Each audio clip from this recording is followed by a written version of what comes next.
Good morning, everyone. This is W.C. Ballard, your step-by-step CEO, and we've got another hot one today.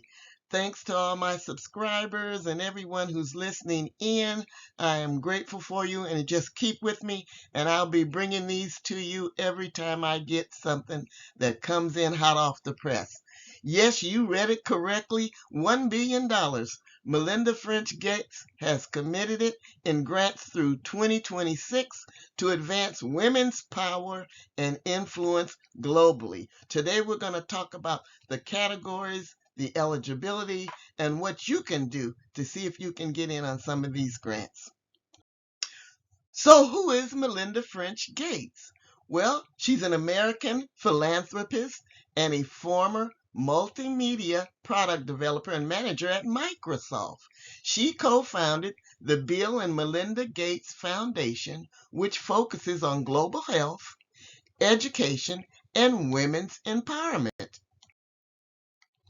So according to her website, she's expressed her dedication to social progress by providing capital to, quote, people and organizations working to support women and families and remove the barriers that hold them back. Now, what does the 1 billion include? 150 million to dismantling barriers for women in the workplace, 235 million supercharging the work of organizations, 240 million partnering with a diverse group of global leaders. That's a broad category. 250 million improving women's health globally, and that's one that many of us should qualify for. And 125 million funding the ecosystem. Now, do not send in any unsolicited proposals. They do not accept them. Now, approaching foundations like this that don't accept unsolicited proposals can be challenging, but there are strategies to increase your chances of building a relationship and securing funding. Also, they do have open solicitations where it's free for anyone to apply, but they just don't want to receive any unsolicited proposals. But I have some tips for you regarding that. Okay, we're going to talk about what you should do next, but I want to remind you, as I've done back in several of my other videos, about the grant cycle and how it works, because there was some open calls for proposals that have passed that she had on her website. But some of you get confused and think that's the end of it. It is not.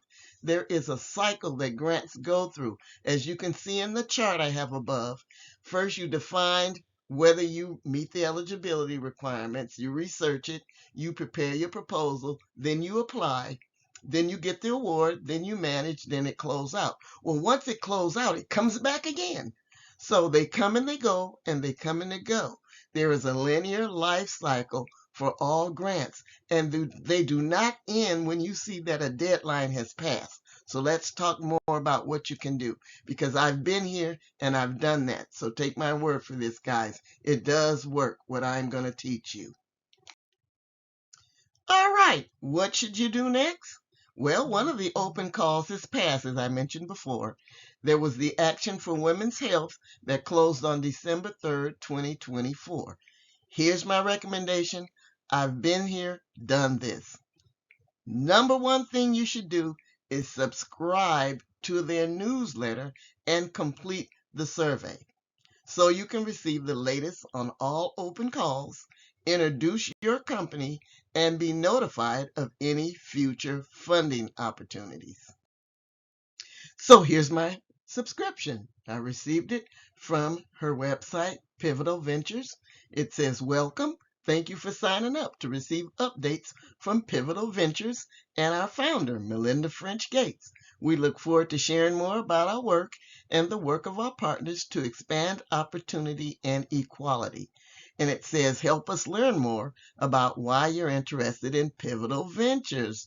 And it took less than 3 or 4 minutes for me to complete the survey. So now that's the first step in my entry for them to get to know who I am and what my organization is about.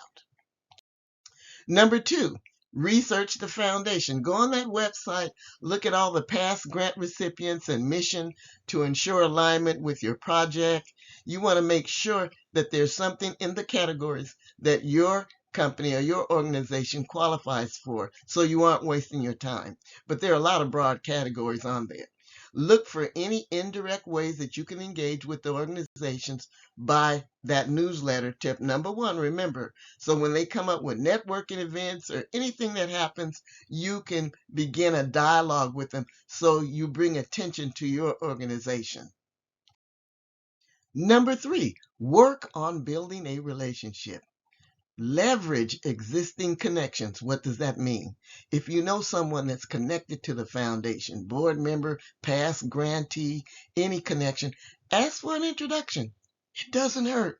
As my mom used to say, a closed mouth doesn't get fed. Attend events.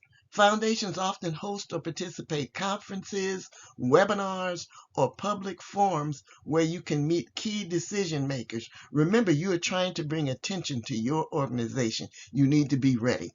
Engage on social media. Follow them on LinkedIn or other social media platforms and interact meaningfully with their content. Number four, get on their radar indirectly. Consider partnering with an organization that they already funded. If you can work on a joint project, they may take notice of your organization. Apply for grants from funders that collaborate with or are in the same network as the foundation that you're targeting. And lastly, publish articles, reports, newsletters, case studies that are relevant to their mission that showcase your work. Number five, be patient and persistent. Foundations that don't accept unsolicited proposals may eventually open up to organizations they recognize and trust. And you never know. They may change their policy at any time, and you have to be prepared. Continue to fostering relationships and staying visible in your field. Become an expert grant writer, guys. Here's her website, www.pivotalventures.org, and I have a few more tips before checking out that you need to hear from me. Okay, let's talk a little bit about a few tips I want to share with you. If you are a beginner or a newbie, you need to go back and look at some of my videos, online grant writing classes, learn about my classes, and are you grant ready? Meaning, are you ready to apply for that grant? Are you ready to do everything that I've explained in my previous slides? Because I don't share this information lightly. As a matter of fact, I usually only share this information in my classes. So why am I doing it now for anybody publicly to listen to? I want you to see my style. I want you to see what I have to offer. And I want you to understand that you have to be trained. You have to be educated in order to get some of these grants. You know, some of us just want to think that they can just come in and just start writing a grant. It's not that simple, but then again, it's not that difficult. So just stick with me, guys, and you will learn a whole lot for free, because I usually get paid to share most of this information with you, as well as a lot of other people who are sharing their information on YouTube. They're doing it so that you can see what they're capable of teaching you, which is far greater than the few clips that I'm giving you in this video and other videos. Okay, so here's the classes. I do 12 of them. I put the link down below, portia.com.